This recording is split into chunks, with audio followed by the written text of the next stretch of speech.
우리 사랑하는 믿음의 형제 자매 여러분, 원래 주님의 은혜 가운데 잘 지냈습니까? 오늘은 시대의 소망과 함께하는 예수님의 생애 제1강으로서 우리와 함께 계시는 그 하나님에 대해서 살펴보길 원합니다. 예수님께서 말씀이 육신이 되어 우리 가운데 거하시기 위해서 오셨는데, 우리의 그의 영광을 보니 하나님의 독생자의 영광이요 은혜와 진리가 충만하더라는 그 요한복음 1장 14절에 있는 말씀을 함께 생각하게 됩니다. 예수님께서 왜 이 땅에 오셨습니까? 예수님께 이 땅에 오신 목적이 있겠죠. 예수님께서 오신 그 첫 번째 이유가 뭘까요? 예수님은 하나님을 보여주시기 위해서 이 땅에 오셨습니다. 하나님의 아는 그 영광의 빛이 예수 그리스도 얼굴에 비쳤다. 그 같은 시대 소망이 있는 말씀이 있습니다.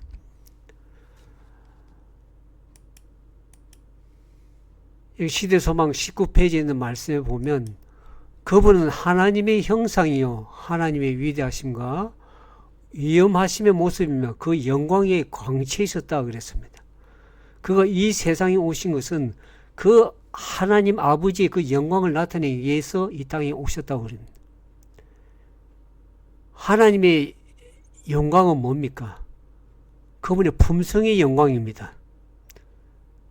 그 영광의 광채 되신 그 예수님이 이 땅에 오신 것은 육신을 쓰시고 오셨죠. 그 영광의 광채가 만약 육신으로 오지 않고 그 하나님의 영광의 광채를 그냥 사람들에게 드러내면 사람들은 어떻게 됩니까? 그 광채 내에서 죄인들은 죽을 수밖에 없습니다. 하나님을 도저히 볼 수 없었습니다. 그래서 예수님께서 육신의 모습으로 오셔서 육신의 그 하나님의 영광 광채를 감추시고 이 땅에 육신으로 오셨습니다. 그래서 그분이 하나님의 아들이시고 하나님이시지만 그 영광의 광채를 가려서 인간의 신성이시지만 인성으로 감추셔서 오셨다는 것이죠. 그 하나님의 영광의 광채는 그분의 품성의 영광인데 그 하늘 아버지의 영광의 품성은 뭡니까? 사랑의 품성입니다. 예수님께 십자가에서 자기 자신을 완전히 내어주신 자아가 희생되는 그 사랑의 희생의 정신이 그 품성 가운데 있었다는 것을 우리가 예수님을 통해서 볼 수 있는 것입니다. 모든 세상에 이 하나님이 창조하신 자연계는 다 사람들을 위해서 봉사하고 나눠주는 그런 사랑의 법칙이 있었습니다. 숲풀이나 산의 새들이나 꽃들은 다 사람들에게 봉사하는 것입니다. 나무 숲에는 사람들이 품는 그 이산화탄소를 받아들이고 산소를 내 품어줌으로해서 사람들을 오히려 더 이롭게 하는 거죠. 꽃들도 사람의 마음을 아름답게 합니다. 천사들도 인간을 봉사하기 위해서 했다고 그럽니다. 그래서 그 하나님의 사랑의 그 품성을 드러내기 위해서 예수님께 오셔서 그분의 공생애를 통해 삶을 통해서 봉사하시고 희생하신 자기의 유익을 유치하는 그런 사랑의 품성을 온전히 드러내셨습니다. 그래서 그 죄로 말미암아서 어두워진 이 세상에 예수님을 통해서 그 하나님의 사랑을, 그 품성을, 그 영광을 온전히 드러내 보여주시기 위해서 이 땅에 예수님께서 오셨습니다. 그 다음에 그래서 예수님께서는 그분이 이 땅에 오셔서 우리와 함께 하시기 위해서 임마누엘 하나님이 우리와 함께 계시는 그분이 오셨습니다. 우리 이스라엘 백성들이 출애굽할 때 어떻습니까? 출애굽할 때 그 하나님께서 이스라엘 백성과 함께 하셨습니다. 구름 기둥으로 불 기둥으로 그들과 함께 하심으로 하나님의 뜻을 나타냈습니다. 그 광야에서 참으로 하나님이 함께 하시지 않으면 도저히 인간이 그 광에서 있을 수 없는 그런 열악한 환경 가운데서 하나님이 함께 계심으로 인해서 그들이 살 수가 있었던 것입니다. 그래서 하나님께서 모세를 통해 출애굽을 어떻게 합니까? 이스라엘 백성들에게 내가 그들과 함께 거할 그 성소를 지으라고 했습니다. 하나님이 우리 함께 인간과 함께 거하시기 위해서 모세를 통해서 내가 너희가 함께 거할 성소를 지으라고 하셨습니다. 그 성소에서 그 성소는 뭘 얘기합니까? 인간의 죄가 도말되고 죄가 어떻게 처리되는지 그 성소, 성막을 지으라고 하는데 그 성막 자체가 모든 것이 예수 그리스도를 상징하는 것입니다. 어린 양 대신 예수 그리스도께서 앞으로 실제로 오실 것이지만 표상적으로 그 성소에서 죄를 말미암아 죽을 수밖에 없는 그 사람들이 어린 양이 대신 희생당하는 그 모습을 성도를 통해 보여주시면서 하나님께서 우리와 함께 계시겠다고 하신 그 성수를 알게 됩니다. 그래서 하나님께서는 그런 성막에 계실 뿐만 아니라 신약에 와서는 실제 되시는 그 예수님이 성수의 실제된 그 예수님이 이 땅에 육신의 모양으로 오셨습니다. 그래서 앞으로 장차 그분께서 이제 십자가에 달려 돌아가심으로 인해서 하늘로 가시면서 또 우리와 함께 거하시기 위해서 어떻게 했습니까? 하늘에서 그분이 성령을 보내셔서 마지막 시대 하나님 백성과 함께 거하시기를 원하시는 것입니다. 그래서 하나님은 늘 우리와 함께 계시고 우리 곁에 계셔서 우리를 도우시는 그런 분이십니다.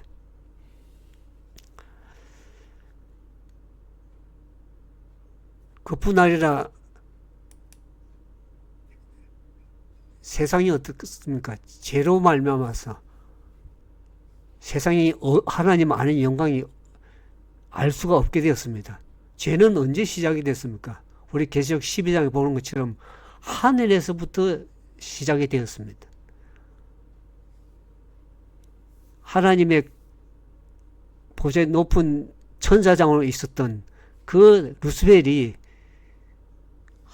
우리가 이사야 14장에 보는 것처럼 그 루스벨이 하나님과 비길이라 하는 하나님과 같이 높아지려고 하는 그런 죄로 이기심으로 말미암아서 어떻게 합니까?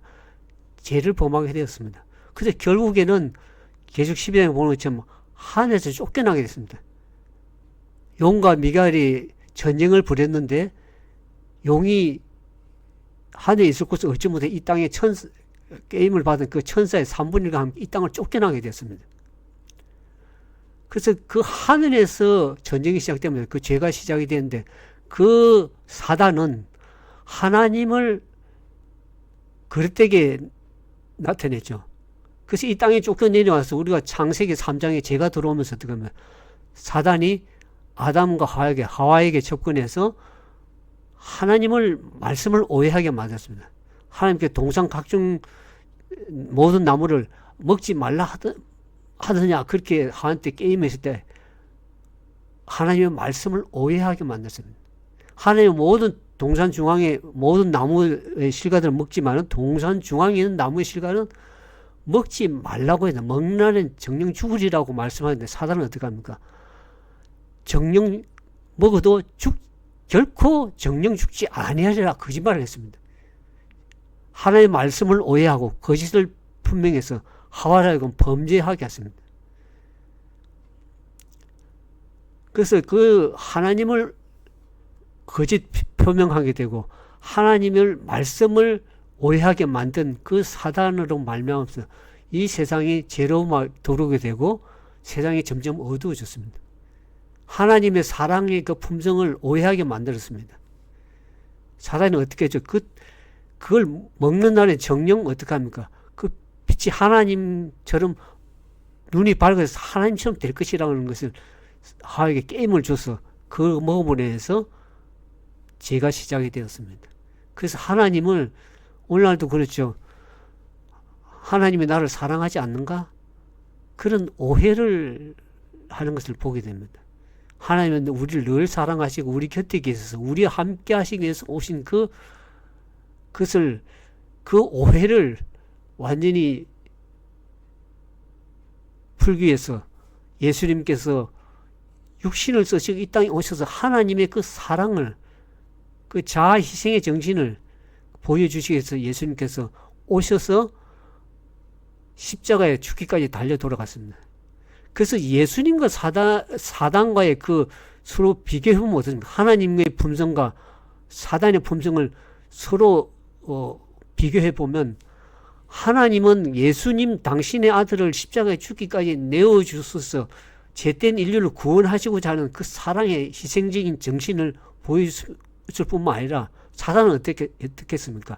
하나님 앞에 이기심을 보여서 죄된 인간을 멸망시키고자 하는 대조적인 품성이 온전히 비교되는 것입니다. 그것을 드러내기 위해서 예수님께 오셨습니다. 만약 하늘에서도 그 죄가 시작되기 전을 만약 사단을 처단했더라면 죄가 더 영속되지 않았겠지만 만약 그렇게 사단을 그 적시로 처형했다면 어떤 문제가 생깁니까? 온 우주와 천사들이 하나님을 자원해서 사랑하는 마음으로 사랑하는 것이 아니라 두려움 가운데 하나님을 섬길 수밖에 없는 것입니다.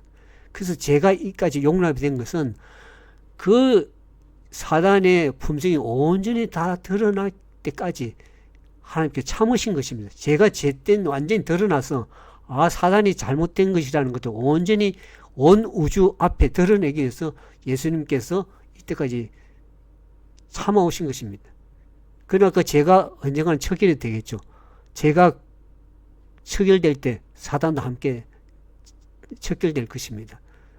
그래서 죄로 말미암아서 이 세상이 어두워진 세상에 예수님께서 하나님의 아는 그 영광의 광채를 빛을 그 영광을 드러내기 위해서 이 땅에 오셨습니다. 그래서 어린 양 대신 예수 그리스도께서 십자가에 달려 돌아가셔서 우리를 대신 죽으시고 그분이 사단의 그 악랄한 그것을 온전히 드러내는 그리고 하나님의 사랑의 품성을 온전히 드러내는 그 일을 하시기 위해서 이 땅에 오신 것입니다. 오늘 우리는 그 좋으신 하나님을 우리 삶 속에 모시고 다시 한번 우리가 우리와 함께 계시기 위해서 오신 그 예수님, 임마누엘 된 그 예수님을 우리 마음속에 모셔야 될 것입니다. 이 지구는 죄로 말미암아서 완전히 오염돼서 결국 멸망당할 수밖에 없었지만 이 지구는 예수님께서 오심으로 하면서 이 지구는 가장 영광스럽게 앞으로 온 우주에 드러날 것입니다. 그분이 이 땅 33년 동안 이 땅에서 고통당하시고 십자가 달려 죽기까지 하신 이 온 우주의 이 작은 지구가 그분이 다시 오셔서 다시 그분의 영광 가운데 회복되는 그 땅이 될 때는 이 지구는 참으로 모든 온 인류 가운데 가장 빛나고 하나님을 찬양하는 그러한 시간이 될 것입니다. 아무튼 이제 예수님의 재림이 임박한 것을 우리는 늘 압니다. 그분이 다시 오시는 그날까지 우리는 이 땅에서 성령의 능력으로 함께 예수님과 기쁨으로 만나기 위해서 성령의 충만한 은혜를 가지고 이 땅에 믿음 가운데 신실하게 살아감으로 인해서 다시 우리와 함께 오시기 위해서 오시는 그 재림하시는 그 예수님을 믿음으로 받아들이며 기쁨으로 영광 가운데 만나보는 그런 귀한 시간 되기를 진정으로 바라면서 오늘 말씀을 마치도록 하겠습니다. 감사합니다.